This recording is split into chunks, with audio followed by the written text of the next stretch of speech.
my love for you people, and for the love of teaching forestry, Akash is here reporting for today. Indian Forest Community Service in charge, working under the regime, gonna become a deputy range forest officer.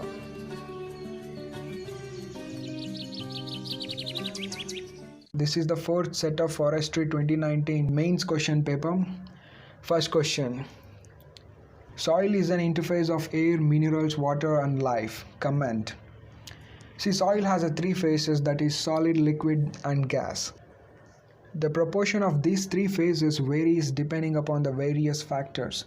In normal mineral soils, the solid and liquid and gaseous phases occupy 50, 25 and 25% respectively. First one, the solid phase. See, the solid phase provides mechanical support and nutrients to the plants. Solid phase of the soil composed of inorganic and organic constituents. The inorganic constituents consist of a primary and secondary minerals, soluble salts, carbonates and amorphous silicates. Minerals are the naturally occurring inorganic substance having a definite chemical composition and structure. Plant and animal biomass addition are the main sources of organic constituents in soil. Organic soil has more than 20% of organic constituents, whereas mineral soil has around 5% of the organic matter by their weight. Second one, liquid phase. Liquid phase of the soil constitutes 25% of the bulk volume, which supplies water and along with the dissolved nutrients to plant roots.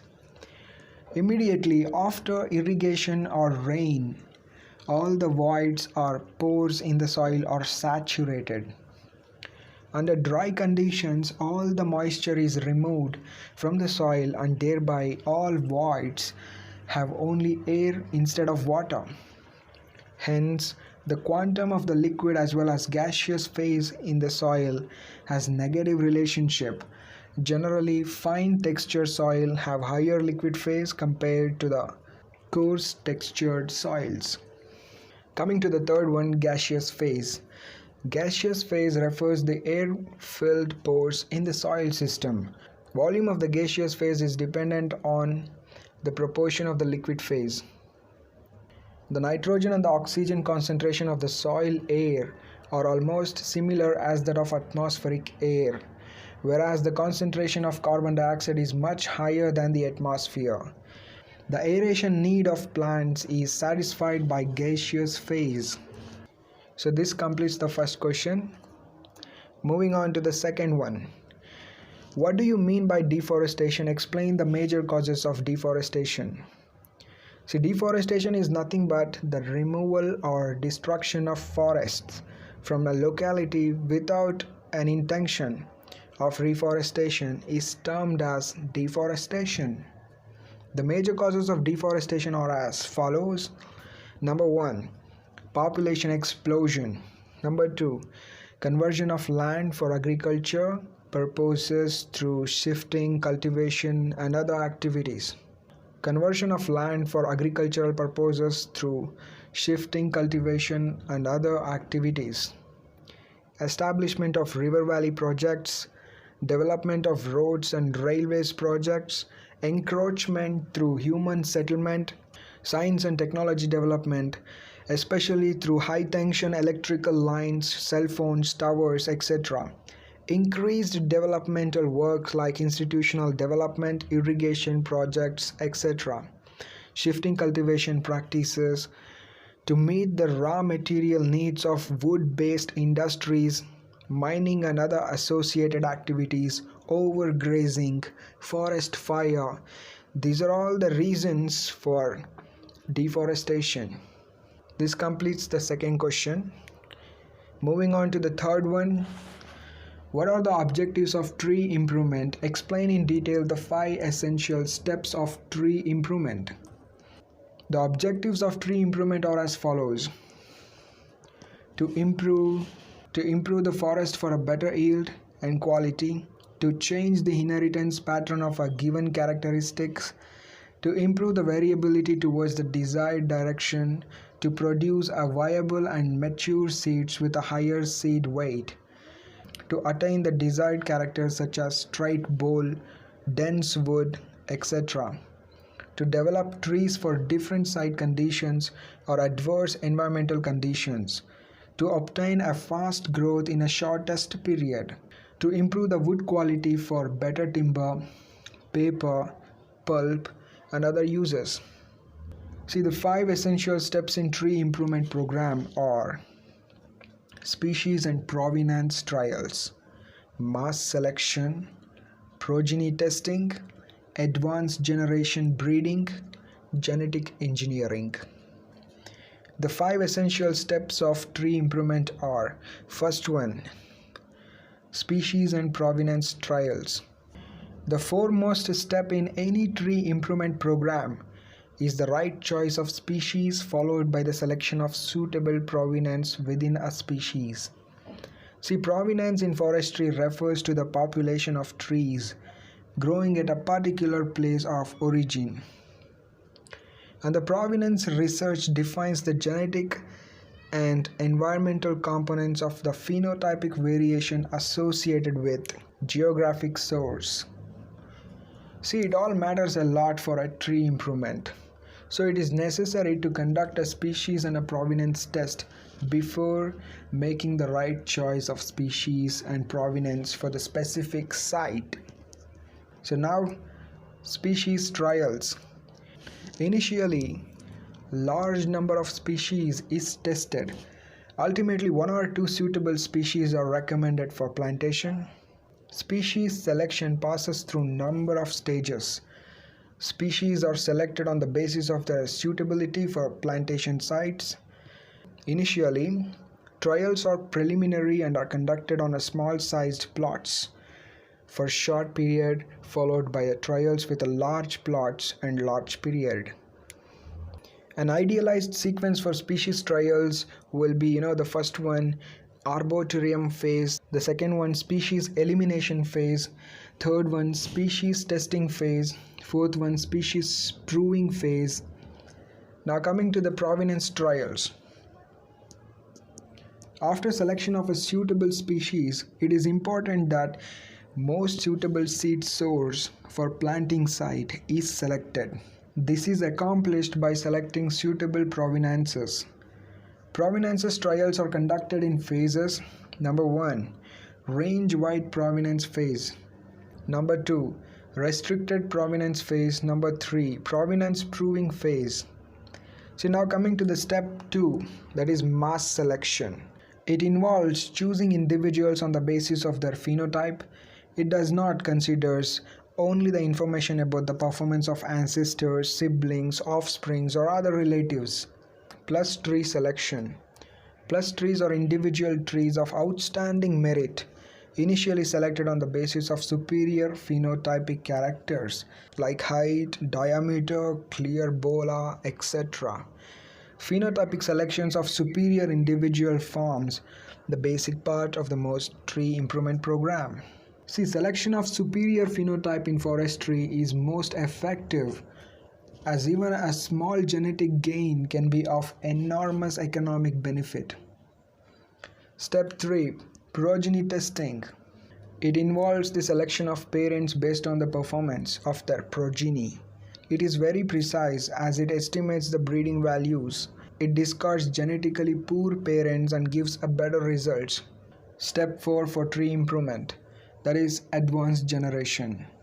Advanced generation populations provide estimates of genetic parameters such as additive and non-additive genetic variation, heritability, genetic gain, and production of commercial end product. Mating design. Mating design refers to the specifically designed program for crossing of parent trees. This creates progeny population and gives information for further testing program. The 5th step for tree improvement, that is genetic engineering. See, genetic engineering can be defined as a tree that through human intervention in a laboratory has had its genome or genetic code deliberately altered through the mechanical insertion of a specific identified sequence of genetic coding material, generally DNA, that has been either manufactured or physically excised from the genome of another tree. Genetic modifications may be used to alter or introduce a wide range of traits, including insect and disease resistance, herbicide tolerance, tissue composition, and growth rate. So this completes the third question. Coming to the fourth question, why is participatory rural appraisal technique important for planning and execution of the joint forest management activities? Explain the tools and techniques of PRA. See, PRA technique facilitates the collection and analysis of information by and for community members. PRA emphasizes local knowledge and involves communities in the inventorying, monitoring, and planning of local forest management. Because it is a collaborative process, PRA provides information to outsiders who wish to understand how the community uses and manages its resources. The process of collecting PRA information is as important as the data itself, as it triggers dialogues with the community, foresters, NGOs, and the local government to examine existing resource use practices, problems, conflicts, and opportunities, providing a basis for developing more sustainable and productive management systems. The tools and techniques of PRA are as follows. The first one, semi-structured interviews.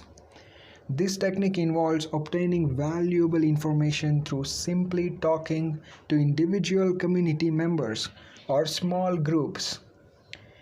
It is not limited to gaining stakeholder information, but it is used to better understanding the community's relationship and dependency on the forest resources, the management issues, and the available resources, in addition to a whole range of additional informations.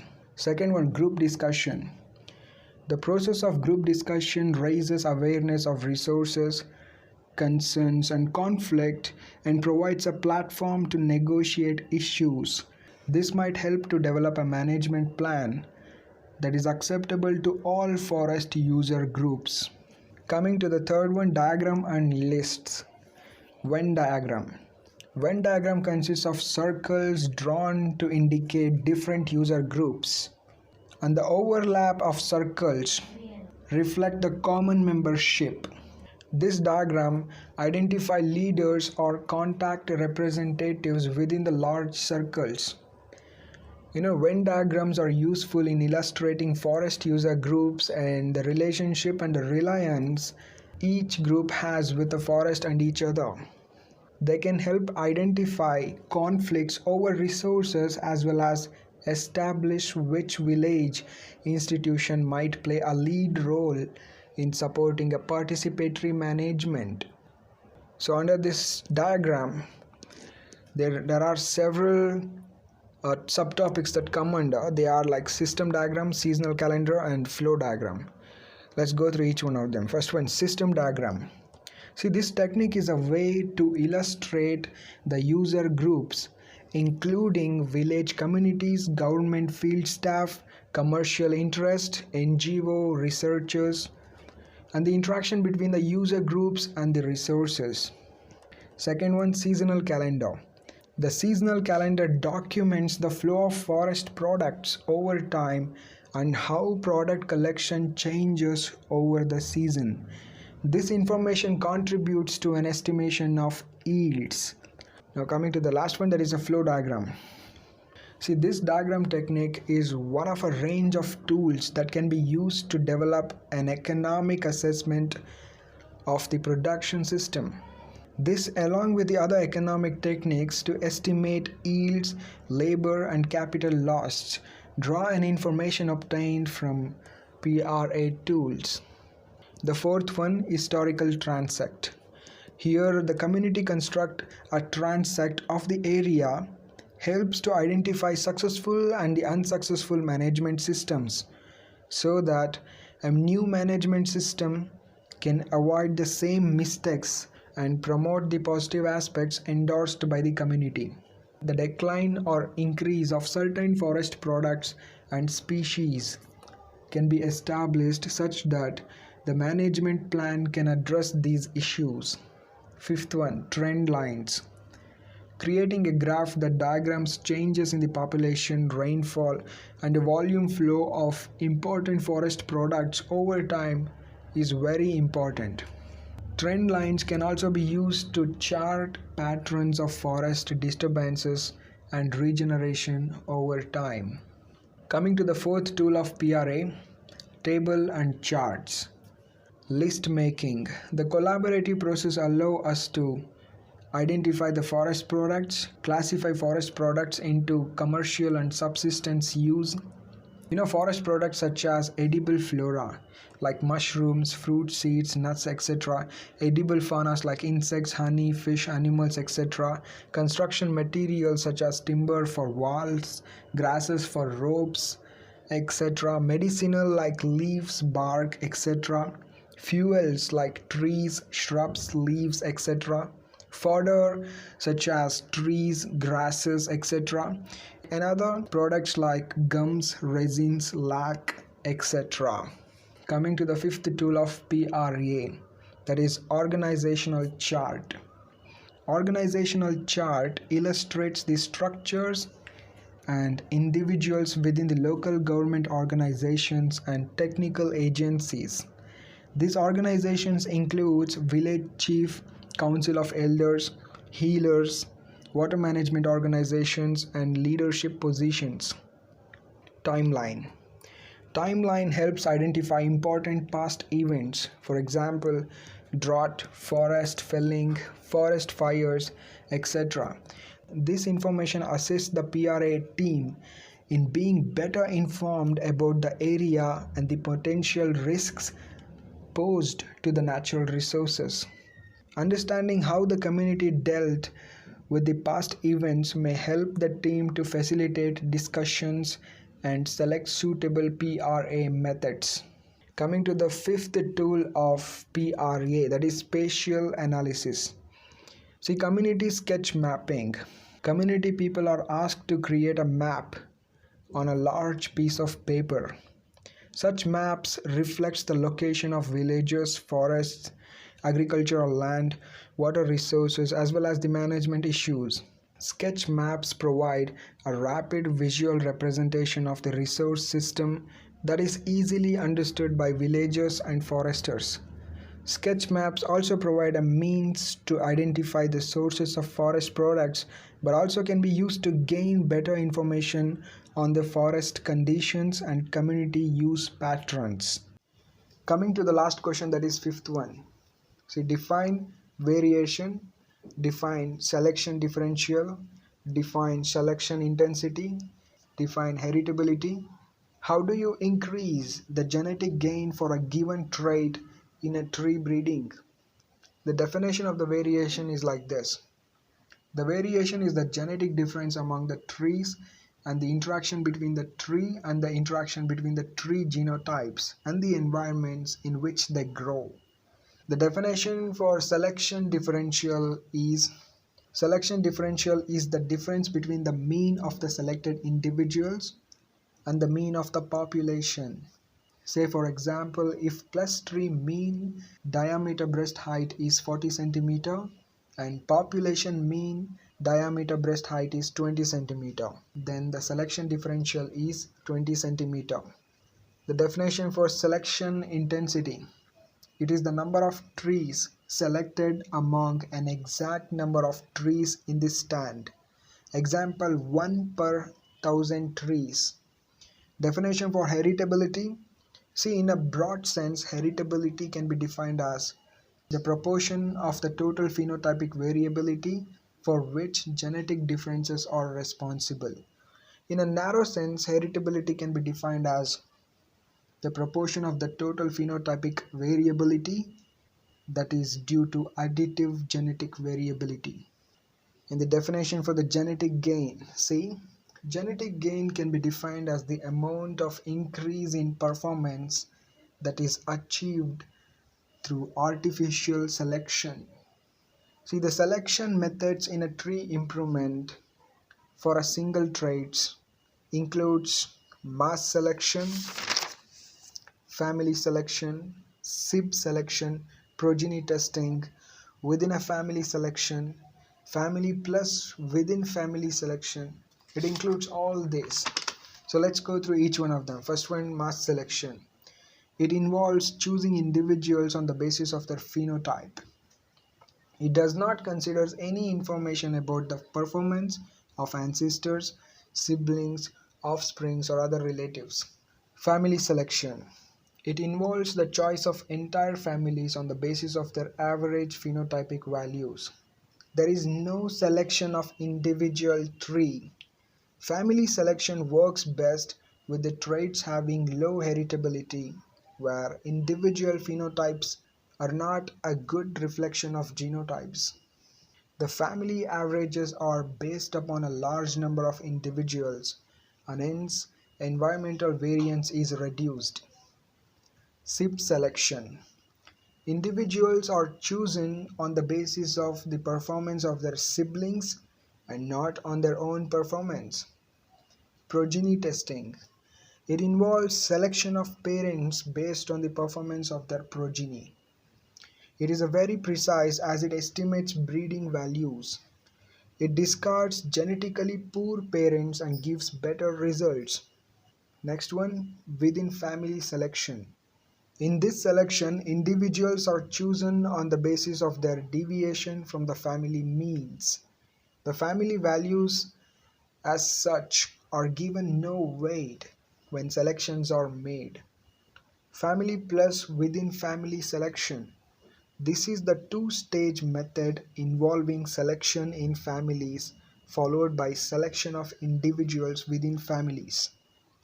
It consists of choosing the best families along with the best individuals in them. Now, selection methods of several traits. So it includes tandem selection, independent culling, selection index, recurrent selection. Tandem selection. In this selection, one desired trait is selected and breeding proceeded to get a desired improvement. After getting desired improvement in the trait concerned, selection and breeding efforts are concentrated for the next traits. Example, disease resistance and cold hardiness. Independent culling. It is a method of multi-trait selection. In this, minimum values for each trait of interest is set first. Individuals falls below this standard are removed, and the individuals falling above this value are retained for breeding program. Selection index. It is a form of multi-trait selection that combines information on all traits of interest into a single index. Selection index combines family plus individual information for all traits into one index. Recurrent selection. It is devised in relation to heterosis breeding. The idea was to ensure the isolation of superior inbreeds. It increases the frequency of desired alleles in the progenies as it is repeatedly crossed with any one of the parent from which desired characters are transferred into the progeny. This is suitable for the development of varieties for insect resistance. So this completes the fifth question of the fourth set of 2019 forestry mains question paper. Sixth question, write the characteristics of watershed. Explain the factors affecting the watershed management. See, the important characteristics are size, shape, physiography, climate, drainage, land use, vegetation, geology and soils, hydrology, hydrogeology, socio-economies. Description of characteristics. Number 1, climate. And under that climate you write down precipitation, evaporation, wind, relative humidity, etc. And the second one is physiography. Under that, write down size and shape of watershed, elevation, slope and aspect. Next one, write down geology. Under that, write down drainage feature.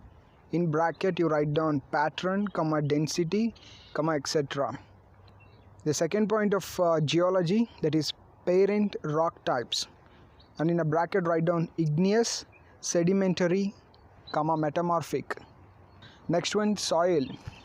See, in a soil, we consider the soil depth, soil type, soil infiltration capacity, soil environment, etc. The next point, watershed hydrology.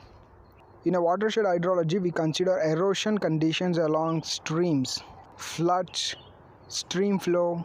In a bracket, you write down quantity and quality. Next one, socio-economic features or watershed use. Under that, the first point, water use and needs. We consider the source of water, domestic use, irrigation, industrial, power generation, etc. The second point, water use problems. Erosion, flooding, siltation, water supply, water quality, etc. Income generation activities associated with the watershed management. That is the third point. And now, the factors affecting the watershed management are, see, number one, climate, second one, geology, third one, topography, fourth one, hydrology, fifth one, soils, and sixth one, land use. And other factors influence the watershed and streams that flow through them. We have to understand how these factors affect watersheds and streams before we can protect this system. We also need to understand how and why different parts of the watershed form and change. First one, climate, second one, geology, third one, topography. Under the climate, you write down, climate is the major force shaping the land and controlling the stream flow. The climate also affects stream flow, which creates and changes the stream channels. Second one, geology. The geology of a watershed is important because it influences the topography, direction of water flow, shape of the drainage basin, stream bed materials, water quality, and biological productivity. Geologic forces cause the Earth's surface to rise or fall, and along with the weathering determine the topography of the watershed. Geology affects where and how water moves in a watershed. Third one, topography. Topography is the shape and physical features of the land. The topography of a stream channel and its watershed reflects the geology of the watershed. Watershed topography helps to produce the pattern and distribution of stream channels. It helps to determine the steepness of the land surface. We also know this steepness as slope contribute to the erosive power of water in a watershed and its stream channel. Next one, hydrology. It is the science that deals with the properties, distribution and circulation of water in the atmosphere, on the land and underground. Short-term and long-term climatic conditions affect how much precipitation is available to shape and develop the features of watershed. Hydrology and watershed is greatly affected by how much precipitation and temperature vary over time. The last one, soil. Soil is loose mineral matter on the surface of the earth. The important feature of the soil are their ability to soak up, hold and transport the water. It supports the plants and cycle nutrients. The important features of soil are their ability to soak up, hold and transport water, support plants and cycle nutrients. Soils directly affect the kinds of vegetation that can grow along a stream on flood plains in the watershed. So this completes the question.